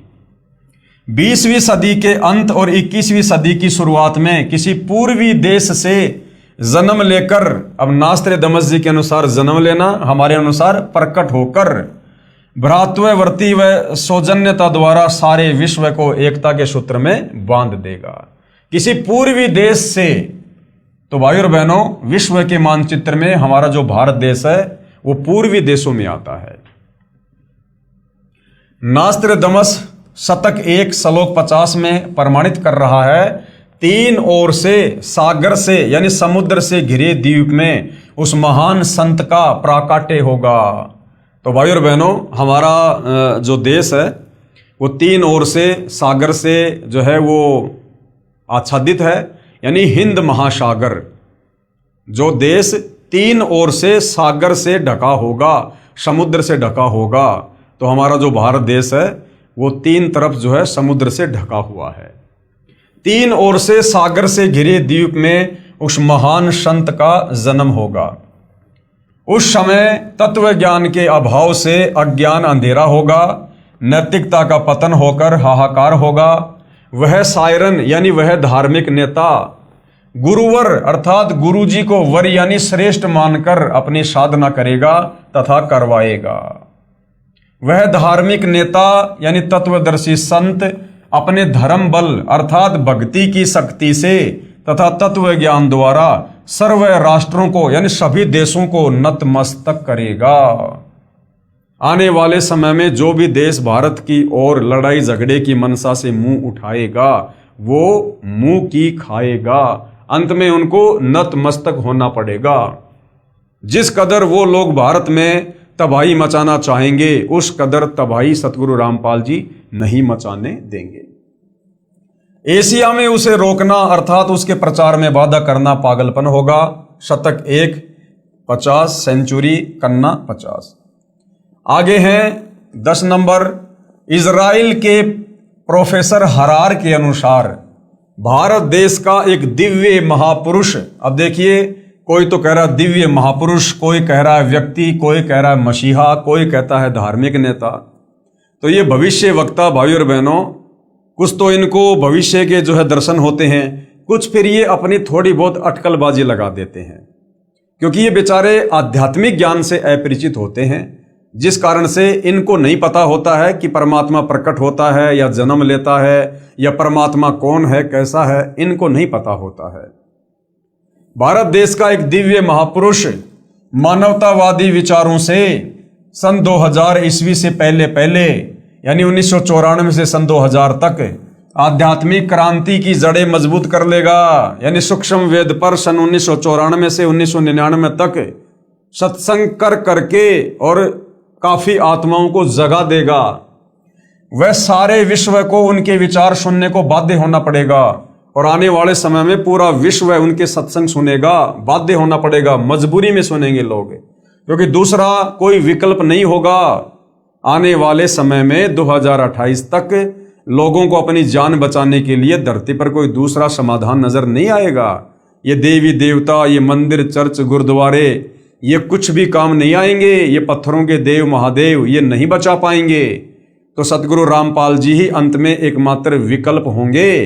तो मजबूरन फिर लोगों को सतगुरु रामपाल जी के शरण में आना पड़ेगा। सारे विश्व को उनके विचार सुनने को बाध्य होना पड़ेगा। भारत के अधिकतर राज्यों में राष्ट्रपति शासन होगा। ये 2028 के आसपास के लिए भविष्यवाणी है। ये भारत देश के अधिकतर राज्यों का मतलब है भारत देश के जितने भी स्टेट हैं उनमें से ज्यादातर स्टेट में राष्ट्रपति शासन लगेगा, आर्मी शासन लगेगा, इमरजेंसी लगेगी। भारत के अधिकतर राज्यों में राष्ट्रपति शासन होगा, पर बाद में नेतृत्व धर्मनिष्ठ वीर लोगों पर होगा जो एक धार्मिक संगठन के आश्रित होंगे। और ये भारत देश के जो राजनेता हैं, मंत्री, प्रधानमंत्री, राष्ट्रपति, ये हाथ खड़े कर देंगे आने वाले समय में। और उसके बाद सतगुरु रामपाल जी के भक्तों के हाथों में भारत देश की कमान होगी।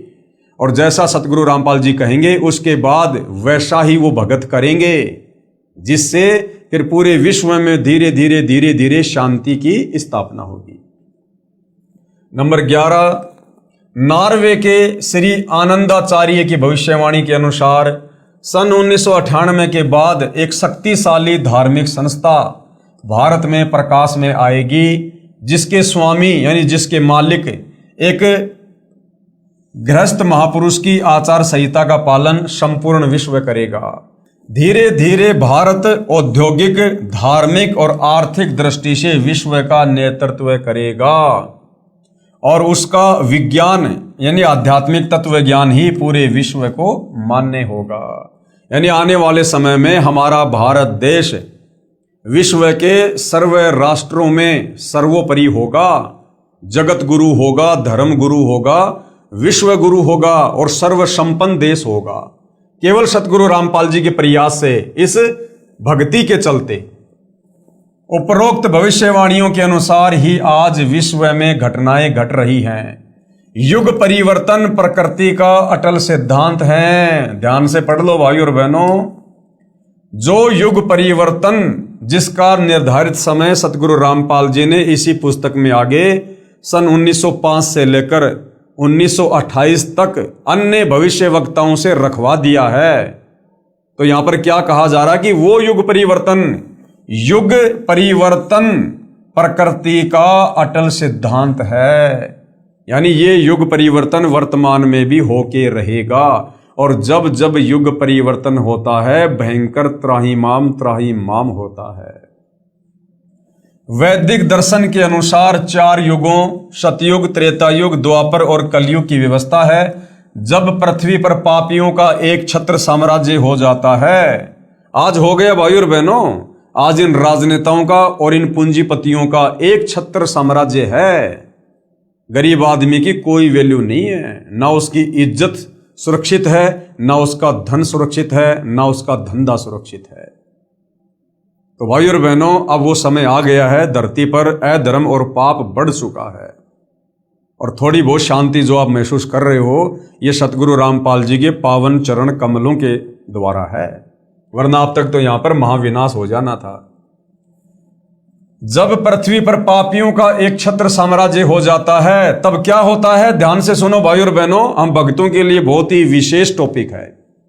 जब पृथ्वी पर पापियों का एक छत्र साम्राज्य हो जाता है तब भगवान कौन? परमात्मा कबीर देव पृथ्वी पर मानव रूप में प्रकट होता है। सतलोक से किसी को भेजता नहीं है, वो परमात्मा स्वयं धरती पर मानव रूप में प्रकट होता है। तो वर्तमान में धरती पर वो परमात्मा कबीर देव एक मानव रूप में सतगुरु रामपाल जी के नाम से स्वयं ही प्रकट है। अब इतने बढ़िया प्रमाण मिल रहे हैं भाई और बहनों, लेकिन ये विश्वास उन्हीं को होगा जिन आत्माओं के संस्कार बहुत ही मजबूत हैं, जिन्होंने अपने गुरुदेव भगवान पर पूर्णतः विश्वास कर लिया है, जिन्होंने सृष्टि रचना को कई बार सुन के और अपने मन में ये विश्वास पैदा कर लिया है कि पूज्य गुरुदेव भगवान ने जो कहा है और जो प्रमाणित करके दिखाया सर्व धर्म शास्त्रों से अपने आध्यात्मिक ज्ञान को, उसके अलावा सब यहाँ पर झूठ है। तो उन्हीं आत्माओं को विश्वास होगा कि वास्तव में आज इस धरती पर पूज्य गुरुदेव सतगुरु रामपाल जी के नाम से स्वयं कबीर भगवान, कबीर परमात्मा जी ही प्रकट हैं। यानी सतगुरु रामपाल जी कबीर जी के कोई अवतार, उनके द्वारा भेजे गए दास या उनके द्वारा सतलोक से भेजी गई कोई आत्मा नहीं है, ये स्वयं ही परमात्मा है। मानवता के इस पूर्ण विकास का काम अनादिकाल से भारत ही करता आया है।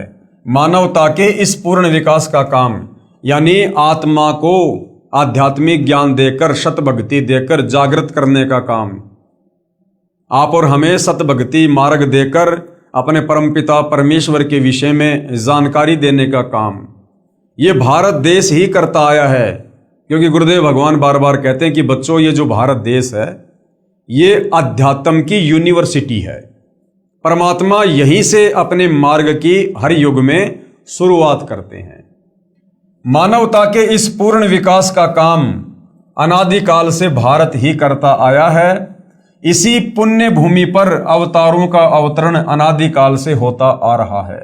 लेकिन कैसी विडंबना है कि ऋषि मुनियों, महापुरुषों व अवतारों के जीवन काल में उस समय के शासन व्यवस्था व जनता ने उनकी दिव्य बातों व आदर्शों पर ध्यान नहीं दिया और उनके अंतर ध्यान होने पर यानी उनके जानने पर दुगने उत्साह से उनकी पूजा शुरू करके पूजने लग जाते हैं।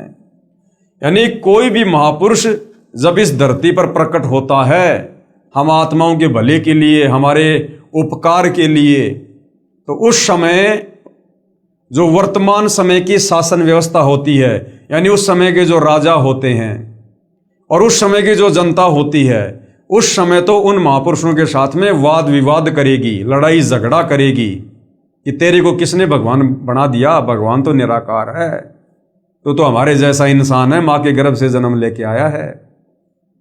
उनकी बातों पर कोई विशेष ध्यान नहीं देता है।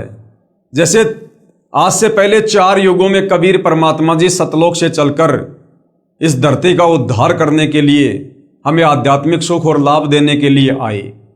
सतयुग में सत सुकृत ऋषि के नाम से आए। मनु ने उनका नाम ही वामदेव रख दिया कि तू तो वेदों के उल्टा ज्ञान दे रहा है। उनकी बातों पर लोगों ने यकीन नहीं किया, विश्वास नहीं किया, वाद विवाद किया। उसके बाद त्रेता युग में कबीर परमात्मा मुनिंद्र नाम से आए, द्वापर में करुणामय ऋषि के नाम से आए और कलयुग में 650 साल पहले अपने ओरिजिनल नाम कबीर देव के नाम से आए, जिनको हम कबीर जी कहते हैं, कबीर साहिब कहते हैं। तो चारों युगों में किसी ने भी विशेष तौर पर कबीर परमेश्वर की बातों पर गौर नहीं किया और आत्म कल्याण से वंचित रहे और उनके जाने के बाद आज उनकी महिमा कर रहे हैं।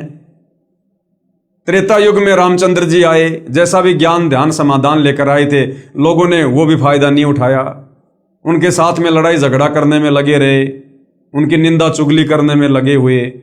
द्वापर में श्री कृष्ण जी आए, जैसा ज्ञान ध्यान समाधान लेकर आए थे, लोग उसका भी फायदा नहीं उठा पाए, उनके साथ लड़ाई झगड़े में लगे रहे, मार पिटाई में लगे रहे। कभी कंस आ रहा है, कभी पूतना, कभी केसी, कभी चानोर, कभी काल्यावन, कभी शिशुपाल, ठंडा पानी नहीं पीने दिया। अंत में मृत्यु भी उनकी पैर में जहरीला तीर लगने से हुई। श्री रामचंद्र जी ने अंत में सरयू नदी में छलांग मार के आत्महत्या की, जिसको लोग जल समाधि कहते हैं। और आज उनके चले जाने के बाद दुगने जोश से उनके मंदिर बना बना के, धाम बना बना के, तीर्थ बना बना के आज हम उनकी पूजा शुरू कर रहे हैं। भैया अब क्या मिलेगा? अब क्या मिलेगा? अरे भैया, पत्थर की गाय या भैंस कभी दूध दे सकती है क्या? डॉक्टर जब तक जिंदा है, जीवित है, तब तक उसके पास जाओ, अपनी समस्या लेकर जाओ, तुम्हारी नब्ज देखेगा, तुम्हें रोग की दवा देगा, तुम स्वस्थ होगे। अब डॉक्टर के मरने के बाद उसकी पत्थर की मूर्ति बनाओ, चाहे उसका मंदिर बनाओ, और जाकर कितना रोध हो, वो पत्थर की मूर्ति कोई राहत, कोई लाभ नहीं दे सकती है। तो हमें समझाया जा रहा है कि जो गलतियां हम युगों युगों से करते आ रहे हैं, कम से कम इस समय तो उस गलती को ना दोहराओ, इतिहास से शिक्षा लो और वर्तमान में महापुरुष को पहचानो, उनके साथ वाद विवाद मत करो, लड़ाई झगड़ा मत करो, व्यर्थ की दुनिया की बातों में आकर निंदा चुगली मत करो, पाप के भागी मत बनो। पहले से ही हम घोर पापों से लदे हुए हैं, क्योंकि ये कलयुग है। हमारे पुण्य 3 युगों में समाप्त हो चुके हैं। अब हर किसी की गाड़ी में केवल पाप कर्म लदे हुए हैं। ऊपर से संतों का अनादर करके, निंदा करके और ज्यादा पाप कर्मों की हम गठरी बांध रहे हैं। तो ऐसा करने से महादुखी हो जाएंगे। इसलिए समझाया जा रहा है कि जो गलतियां आज से पहले हुई हैं अब वो गलतियां ना दोहराओ और सतगुरु रामपाल जी के सत्संग निष्पक्ष भाव से धैर्य के साथ सुनो। समझ में आते हैं तो अपना लो, नहीं समझ में आते हैं तो छोड़ दो, व्यर्थ में निंदा चुगली क्यों। तो हमारे भले के लिए हमें यहां पर समझाया जा रहा है। उस समय के शासन व्यवस्था व जनता ने उनकी दिव्य बातों व आदर्शों पर ध्यान नहीं दिया और उनके अंतर ध्यान होने पर दुगने उत्साह से उनकी पूजा शुरू कर पूजने लग गए। ये भी एक विडंबना कि हम जीवंत और समय रहते उनकी नहीं मानते, अपितु उनका विरोध व अपमान ही करते रहे। कुछ स्वार्थी तत्व जनता को भ्रमित करके परम संत को बदनाम करके बाधक बनते हैं। भाई तत्वदर्शी संत क्या करेगा कि वो बिजनेस तो करता नहीं है, लोगों को कोई काम धंधा करने की ऐसी कोई टेक्निक तो बताता नहीं है। परम संत यहाँ पर आध्यात्मिक ज्ञान देते हैं जो हमारे धर्मशास्त्रों में होता है, लेकिन हमारे तत्व ज्ञानहीन नादान धर्म गुरु तत्व ज्ञान के अभाव में हमें भक्ति और भगवान के विषय में नहीं बता पाते हैं और एक प्रकार से वो धर्म को धार्मिक धंधे के रूप में सेट कर चुके होते हैं। और जब तत्वदर्शी संत यहां पर आते हैं, वे हमें उन्हीं धर्मशास्त्रों को खोल खोल के दिखाते हैं कि भाई देखो भक्ति और भगवान के विषय में क्या लिखा हुआ है और हमारे से हमारे नादान धर्म गुरु क्या पूजा करवा रहे हैं। तो बताओ हमें लाभ कैसे मिलेगा, हमारा मोक्ष कैसे होगा, हमारे दुखों का निवारण कैसे होगा। और जब जनता उस तत्वदर्शी संत की बातों पर ध्यान देती है और उसके बताए अनुसार सत साधना करती है तो वो अद्वितीय लाभ प्राप्त करने लग जाती है, जिसके चलते उन नकली संतों को चिंता होने लग जाती है कि यदि सारे लोग उस तरफ चले गए तो फिर हमारा धंधा कैसे चलेगा, हमारे बच्चे कैसे पढ़ेंगे। जब पाखंडी खत्म हो जाएगा फिर पाखंडियों का क्या सहारा। जिस कारण से वो ज्ञानहीन धर्मगुरु उस तत्वदर्शी संत के खिलाफ जनता को गुमराह करके भड़का देते हैं और उस महापुरुष का विरोध करवा देते हैं, जनता को भी पाप का भागी बना देते हैं और फिर स्वयं भी अंत में नरक के भागी बनते हैं। तो हमें इतिहास पहले बताया जा रहा है ताकि वर्तमान में हम वो गलतियां करने से बचें। अपितु उनका विरोध व अपमान ही करते रहे। कुछ स्वार्थी तत्व जनता को भ्रमित करके परम संत को बदनाम करके बाधक बनते हैं। यह उक्ति हर युग में चरितार्थ होती आई है और आज भी हो रही है। यानी सन 2006 में करोथा कांड हुआ, सतगुरु रामपाल जी ने क्या किया, वही किया जो चारों युगों में आकर वो करते हैं। समाज में पहले से जो शास्त्र विरुद्ध ज्ञान का प्रचार प्रसार अज्ञानी काल प्रेरित धर्म गुरुओं के द्वारा जबरदस्त तरीके से कर दिया गया होता है, हर जगह पाखंड पूजा होती है। सतगुरु रामपाल जी ने उस पाखंड पूजा का विरोध किया, अपने सत्य ज्ञान आधार से सत्संग कर करके शास्त्र प्रमाणित ज्ञान दे दे के सर्व धर्म शास्त्रों से उन अज्ञानी धर्मगुरुओं की पोल खोल खोल के कि भाई देखो ये जो धर्मगुरु हैं मकसद इनका भी कुछ गलत नहीं, ये भी निकले तो जनता के उपकार के लिए थे, लेकिन इन लोगों के पास में शास्त्र अनुकूल साधना नहीं है। ये लोग सृष्टि रचना से अपरिचित हैं, इनको कोई तत्वदर्शी संत नहीं मिला, जिस कारण से ये खुद भी गुमराह हैं और समाज को भी उल्टा मार्गदर्शन दे रहे हैं, विशेषकर अध्यात्म में शास्त्रों के विरुद्ध। तो वो जो नादान धर्मगुरु होते हैं वो भड़क जाते हैं कि अगर सारी जनता सतगुरु रामपाल जी के अनुसार चल पड़ी तो फिर हमारे पास में कौन आएगा, और हमारे पास में कोई नहीं आएगा तो फिर हमारा कारोबार कैसे चलेगा, हमारा परिवार कैसे पड़ेगा फिर। जिस कारण से वो स्वार्थी धर्मगुरु जनता को भ्रमित कर देते हैं और जो है उस महापुरुष का विरोध करवा देते हैं। तो भाई और बहनों, सन 2006 में जो करोथा कांड हुआ उसका एक मुख्य कारण ये भी था कि महर्षि दयानंद जी जो आम जनता में महर्षि की उपाधि प्राप्त थे, जबकि उनको वेद ज्ञान बिल्कुल भी नहीं, केवल उनको संस्कृत भाषा का ज्ञान था, उनको तत्व ज्ञान नहीं था, जिस कारण से वो वेदों का निष्कर्ष निकालकर समाज को नहीं दे पाए, नहीं बताए। वो ये नहीं बता पाए कि वास्तव में भगवान कौन है, परमात्मा कौन है, किसकी भक्ति करनी चाहिए, कौन से वो मंत्र हैं जो हमारे शास्त्रों में हैं जिनका हमें जाप करना चाहिए। और वेदों के विरुद्ध व्याख्या समाज को देकर वो चले गए। पूरा समाज उनको महर्षि मानकर उन पर आधारित हो गया। अब सतगुरु रामपाल जी ने आकर जब उनके वेद ज्ञान को अपने उस अमर तत्व ज्ञान से कंपेयर करके समाचार पत्रों के माध्यम से, टीवी चैनलों के माध्यम से दिखाया कि भाई देखो, महर्षि दयानंद जी अपनी सत्यार्थ प्रकाश पुस्तक में जो कहा करते थे कि ये पुस्तक वेदों के अकॉर्डिंग है, इस पुस्तक में जो भी लिखा है वेदों के अनुसार लिखा है, तो सतगुरु रामपाल जी ने चारों वेदों को भी सामने कर दिया और सत्यार्थ प्रकाश को भी जो है जनता के सामने कर दिया कि देख लो भाई, इस सत्यार्थ प्रकाश में लिखा गया ज्ञान वेदों के अनुसार तो 1% भी नहीं है, 1% भी। तो लोग रह रहकर सतगुरु रामपाल जी की शरण में आने लगे और शत भक्ति करने के चलते अद्वितीय आध्यात्मिक लाभ प्राप्त करने लगे, जिस कारण से आर्य समाज के जो चंद जो धर्म गुरु हैं, अब उनकी रोजी रोटी पे समस्या आ गई। उन्होंने जनता को सतगुरु रामपाल जी के विपरीत भड़काना शुरू कर दिया, जिस कारण से करोथा कांड हुआ।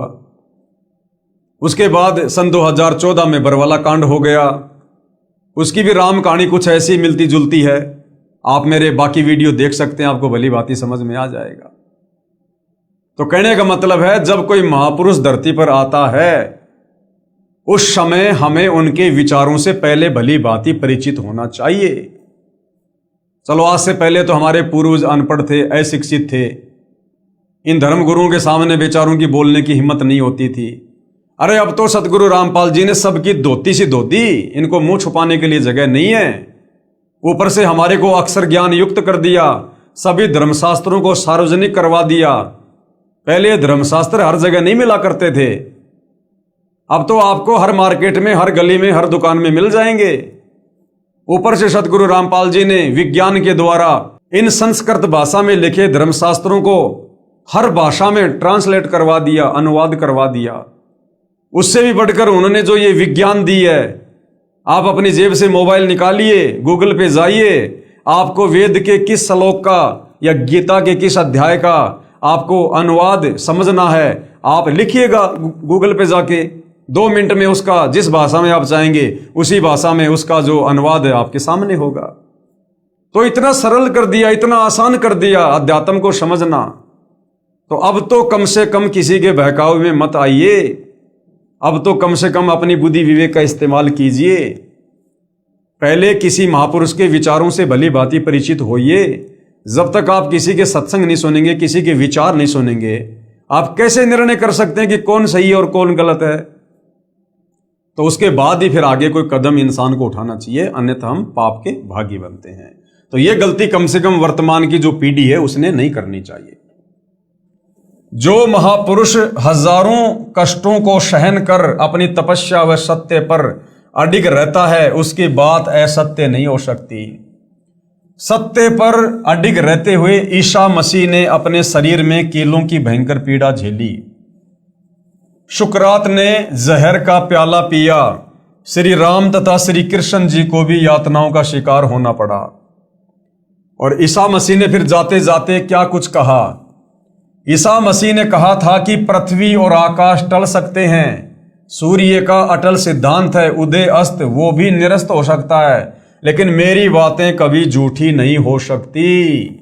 मेरी बातें कभी झूठी नहीं हो सकती। तो कौन कौन सी वो बातें हैं जो आने वाले युग परिवर्तन के समय में घटित होंगी, उसके ऊपर भी दास ने एक 4 घंटे का वीडियो बाइबल से बना रखा है। आप जी सोशल मीडिया पर जाकर देख सकते हैं। सजनों, यदि आज के करोड़ों मानव उस परम तत्व के ज्ञाता संत को ढूंढकर स्वीकार कर उसके बताए पथा अनुसार अपनी जीवन शैली को सुधार लेंगे, तो पूरे विश्व में सद्भावना, आपसी भाईचारा, दया तथा सद्भक्ति का वातावरण हो जाएगा। अब भाइयों और बहनों, आप लोगों ने तो उस परम तत्व के ज्ञाता संत को ढूंढने की आवश्यकता भी नहीं है, उनकी खोज हो चुकी है। और वैसे उनको कोई खोज नहीं सकता। परमात्मा को कौन खोज लेगा? किसकी औकात है? वो तो स्वयं आकर यहां अपनी जानकारी देते हैं, स्वयं ही अपनी पहचान करवाते हैं। वो स्वयं ही आकर हमें अपना हाथ पकड़ाते हैं। उस परमेश्वर को कोई ढूंढ नहीं सकता, कोई खोज नहीं सकता। ये सतयुग त्रेता द्वापर से हमारे साधु संत महात्मा ऋषि, जिनकी लाखों और हजारों वर्षों की उम्र हुआ करती थी, जंगलों में जा जाके शरीर को गड़ा गड़ा के नष्ट हो गए। उनको तो 21 ब्रह्मांड के नकली भगवान काल की छाया के दर्शन भी नहीं हुए। वो तो आज तक काल के दर्शन भी नहीं कर पाए। उस परमेश्वर को ढूंढना खोजना ये इंसान की कल्पनाओं से भी बाहर की बात है। ये तो वर्तमान समय में इस पृथ्वी के मानव समाज का परम सौभाग्य है जो परमात्मा स्वयं सतलोक से चलकर धरती पर प्रकट हैं और रह रहकर आप और हमारे तक अपनी जानकारी पहुंचा रहे हैं। हमें सहज में ये सत भक्ति मार्ग देकर हमारी आत्मा का कल्याण करना चाह रहे हैं। और अगर इस सु अवसर को भी हम नादानों ने ठुकरा दिया तो फिर अनंत युगों के लिए 184 योनि में गधे कुत्ते बनकर असहनीय पीड़ा भोगेंगे। तो समझदार व्यक्ति कभी भी ऐसी आपत्ति मोल नहीं लेगा और परम संत के वचनों को सुनेगा, समझेगा और उनकी शरण में आकर अपनी आत्मा का कल्याण करवाएगा। वर्तमान का मानव बुद्धिजीवी है। क्यों है? क्योंकि वर्तमान का समय विशेष है। ये कलयुग की बिचली पीढ़ी है, मोक्ष का प्राइम टाइम है जो परमात्मा कबीर साहिब जी ने पहले से निर्धारित किया हुआ था। और इस समय ही परमात्मा ने इस जीव को इतनी सुविधा देनी थी। जैसे ये विज्ञान है, टेक्नोलॉजी है, तरह तरह के ये वैज्ञानिक जो ये उपकरण है, TV, radio, internet, satellite, aeroplane, helicopter और भी बहुत सारी सुख सुविधा, एसी, पंखे, ये कूलर वगैरह, मोटरसाइकिल वगैरह। भाई और बहनों, आज से पहले क्यों नहीं थी ये? पूरा सतयुग बीत गया, त्रेता युग बीत गया, द्वापर युग बीत गया, कलयुग 5000 साल बीत गया। लोग पशुओं को खिलाने के लिए जो चारा काटा जाता है, उस चारे को काटने वाली हाथ वाली मशीन भी नहीं बना पाए थे। इतनी भी बुद्धि नहीं थी। और अब परमपिता परमेश्वर जी ने जब ठीक का समय आया तो अपने रिमोट से इंसान को बुद्धि दे दी और परमेश्वर ने विज्ञान का आविष्कार करवा दिया, तरह तरह के वैज्ञानिक उपकरण बनवा दिए। अरे भाई, जिस मटेरियल से ये वैज्ञानिक उपकरण बनाए गए हैं, ये मटेरियल तो सतयुग में भी था, त्रेता युग में भी था, द्वापर में भी था। अरे जमीन को खोद खोद के ये कच्चा मटेरियल निकाल के मशीनों में उसको ढाल के उसके बाद ही तो लोहा है, प्लास्टिक है, एल्यूमिनियम है, ये आपका तांबा है, तरह तरह की धातुएं हैं जिनसे ये चीजें बनाई गई हैं। तो ये सारी चीजें तो धरती में सतयुग में भी थी, त्रेता में भी थी, द्वापर में भी थी। लेकिन भाई और बहनों, परमेश्वर ने वर्तमान का जो समय है इसी को भक्ति के लिए सेलेक्ट किया हुआ था और ये सारी सुविधा गुरुदेव भगवान ने वर्तमान में ही हमको देनी थी इस भक्ति में सहयोग के लिए, ताकि हमारा समय व्यर्थ ना हो और हम ज्यादा समय भक्ति को दें, परमात्मा के सुमरण को दें। लेकिन काल ने इस विज्ञान का दुरुपयोग किया, आप और हमें केवल माया की दौड़ में लगा दिया, भौतिकतावाद में उलझा के रख दिया। लेकिन अब वो समय आ गया है। अब कबीर परमेश्वर सतगुरु रामपाल जी के आशीर्वाद से, उनके सत ज्ञान से परिचित होकर अब दुनिया परमेश्वर के द्वारा प्रदान की गई इन तमाम भौतिक वस्तुओं का इस भक्ति मार्ग में सदुपयोग करेगी। तो अब वो समय आया है भाई और बहनों। वर्तमान का मानव बुद्धिजीवी है, इसलिए उस संत के विचारों को अवश्य स्वीकार करेगा तथा धन्य होगा। वह संत है जगत गुरु तत्वदर्शी सतगुरु रामपाल जी महाराज। और कृपया पढ़िए सतगुरु रामपाल जी महाराज की संक्षिप्त जीवनी जो सर्व भविष्यवाणियों पर खरी उतर रही है। तो भाई और बहनों, आज आप और हमें कबीर परमेश्वर सतगुरु रामपाल जी ने मनुष्य जन्म देकर जो विशेष बुद्धि प्रदान की है, हमने उसका विशेष फायदा इस अध्यात्म को समझकर उठाना चाहिए। भाई, जैसे त्रेता युग में रामचंद्र जी आए, क्या आप और हम वर्तमान के इंसानों से रामचंद्र जी में ज्यादा बुद्धि नहीं होगी? अरे त्रेता युग का समय कितना अच्छा माहौल होगा, धरती पर जंगल होंगे, बढ़िया शुद्ध वातावरण होगा, बढ़िया ऑक्सीजन होगी। ये वर्तमान की तरह गाड़ी घोड़ों की, एसी की, इस प्रकार के भौतिक संसाधनों की ये भागा दौड़ नहीं थी। लोग बड़े सदाचारी थे, नेक नीति ईमानदारी से जीवन यापन करते थे, भगवान से डरते थे, वेदों के अनुसार भक्ति करते थे, धर्म कर्म को लोग जानते थे। ये वर्तमान की तरह लोग पैसे के पीछे नहीं भागा करते थे। तो सोचिए त्रेता युग का समय और स्वयं धरती पर विष्णु जी रामचंद्र रूप में, वो विष्णु अवतार रामचंद्र जी, क्या आज हम इस कलयुग के इंसान जो हर प्रकार से विषय विकारी हैं, बुराइयों में घिरे हुए हैं, लोभ लालच हमारे अंदर भरा हुआ है, क्या आप और हमारे अंदर श्री रामचंद्र जी से भी ज्यादा बुद्धि है क्या? जो हमने ये वैज्ञानिक उपकरण बना लिए होंगे, हमारी बुद्धि उन त्रेता युग के मनुष्यों की तुलना में ऊंट के मुंह में जीरे के बराबर भी नहीं है। हम नेक नीति ईमानदारी में, इंसानियत में, मानवता में श्री रामचंद्र जी और जो त्रेता युग में जो इंसान थे उनके पैर के नाखून के बराबर भी नहीं है। तो फिर वर्तमान का इंसान अपनी बुद्धि से, अपने स्तर से इस विज्ञान को कैसे बना सकता है? कैसे हेलीकॉप्टर बना सकता है? कैसे वायुयान बना सकता है? जब श्री रामचंद्र जी नहीं बना पाए, क्या उनको एरोप्लेन की आवश्यकता नहीं थी? अरे जब उनकी पत्नी को रावण उठाकर ले गया था और उन्होंने सेना लेकर जानी थी लंका में, तो चाहते तो वो भी एरोप्लेन बना लेते, हेलीकॉप्टर बना लेते। उनको समुद्र पे वो पुलिया बनाने की आवश्यकता क्यों? क्या उनको जरूरत नहीं थी क्या एरोप्लेन की? लेकिन उस समय परमात्मा ने ये विज्ञान नहीं देनी थी, इंसान को ये बुद्धि नहीं देनी थी। ये समय परमात्मा ने वर्तमान का निश्चित किया हुआ था। ये वर्तमान में ही परमेश्वर ने सब कुछ करना था। तो भाई और बहनों, इस विज्ञान के दम पर इंसान जो भगवान को भूल चुका है कि विज्ञान ही सब कुछ है, वो भाई बहुत बड़ी भूल में है, बहुत बड़ी भूल में। ये इंसान के दिमाग की खोज नहीं है। अगर इंसान ने करना होता तो इंसान तो 40 लाख साल से, सतयुग से इसी धरती पर था और बड़े बड़े इंसान, बड़े बड़े महापुरुष, साधु संत महात्मा ऋषि होकर चले गए।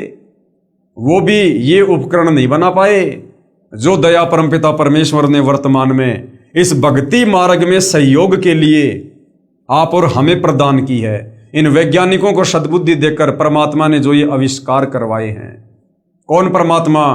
कबीर देव। कौन कबीर देव?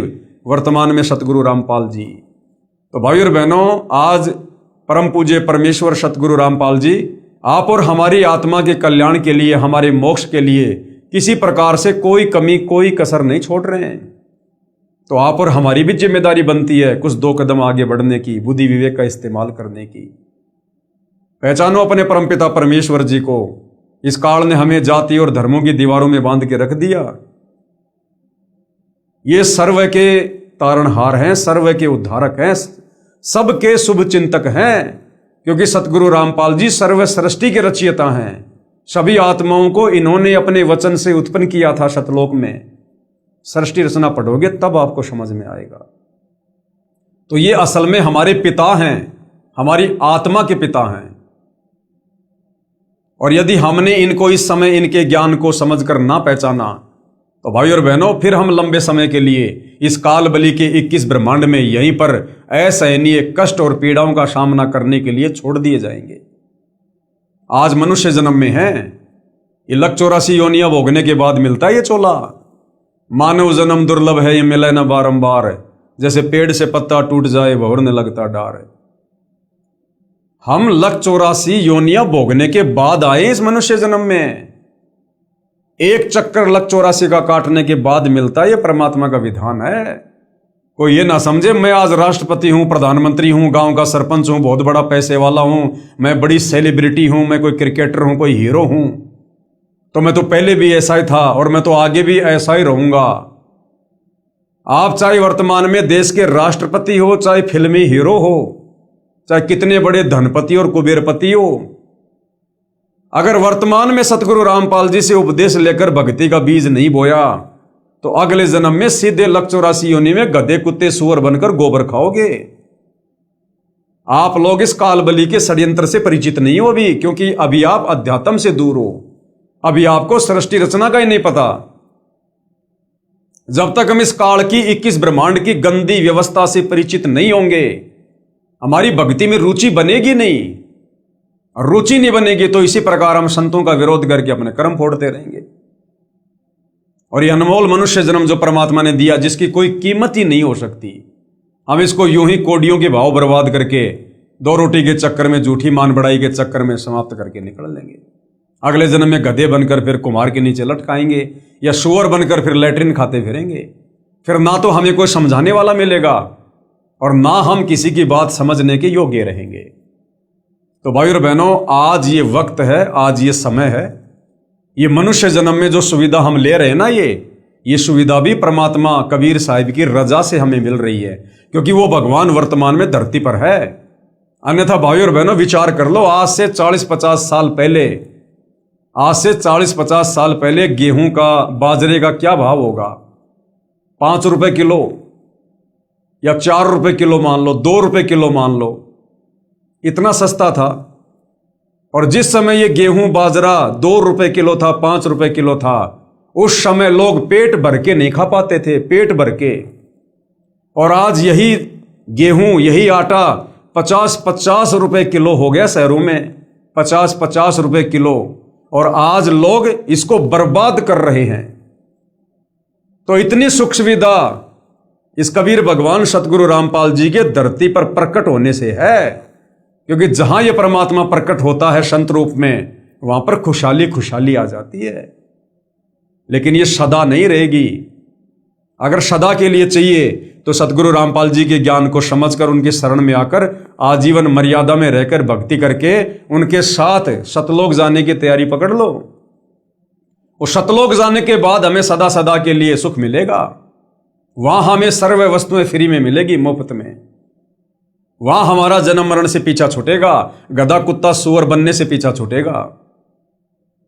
और यदि इस सु अवसर का मनुष्य जन्म प्राप्त करके अध्यात्म से दूर रहकर, इस झूठी मान बढ़ाई, शानो शौकत के चक्कर में, दुनिया के बहकावे में, लोक लाज में, अगर आपने ये सु अवसर गवा दिया, परम संत की संगत नहीं की, गुरुदेव सतगुरु रामपाल जी से उपदेश लेकर भक्ति नहीं की, और आत्मा का कल्याण नहीं हुआ, तो भाई और बहनों, फिर 184 योनियां तैयार हैं। फिर इस काल का डंडा 24 घंटे सिर पे पड़ेगा, 24 घंटे। फिर ये 56 प्रकार के भोजन नहीं मिलेंगे, मनमर्जी का काम नहीं चलेगा। अभी तो जैसे मन में आया, जब चाय पी ली, दूध पी लिया, जूस पी लिया, फल फ्रूट खा लिए, मन में आया घूमने चले गए, फिरने चले गए, पैर में कांटा लग गया, पीड़ा हो गई, बुखार चढ़ गया, जुकाम हो गई, घर वालों को बता दो कि मुझे पेट में दर्द हो रहा है, घर वाले डॉक्टर के पास ले जाएंगे, इलाज करवा लेंगे, आप शांत हो जाओगे।